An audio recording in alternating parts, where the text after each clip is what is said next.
100% strike rate తో విజయం సాధించింది జనసేన. అసెంబ్లీ ఎన్నికల్లో జనసేన కార్యకర్తలు కసిగా పనిచేశారు అన్నది నిజం. క్యాడర్ బేస్ తక్కువే అయినా సంస్థాగత నిర్మాణం పూర్తి స్థాయిలో జరగకపోయినా 21కి 21 అసెంబ్లీ సీట్లు సాధించింది జనసేన. పోటీ చేసిన 2 ఎంపీ స్థానాలను దక్కించుకుంది. నెక్స్ట్ టార్గెట్ ఇక క్యాడర్ కన్స్ట్రక్షన్. అటు ఇటుగా 7% ఓట్లు మాత్రమే సాధించిన జనసేన పార్టీ టీడీపీ వైసీపీ స్థాయికి ఎదగాలంటే క్యాడర్ నిర్మాణం తప్పనిసరి. సభ్యత్వ నమోదు కార్యక్రమాన్ని సీరియస్ గా తీసుకుంది. గతంలో జరిగిన సభ్యత్వాలు వేరు, ఇది వేరు. అధికార కూటమిలో ఉన్న పార్టీగా సత్తా చాటాల్సిన సమయం. ప్రస్తుతం జనసేనకు 6 లక్షల సభ్యత్వాలున్నాయి.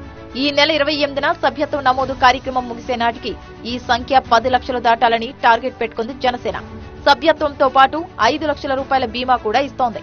ప్రమాదవశాత్తు చనిపోయిన కార్యకర్తలకు ఈ 3 ఏళ్లలో 20 కోట్ల రూపాయల బీమా ఇచ్చింది జనసేన.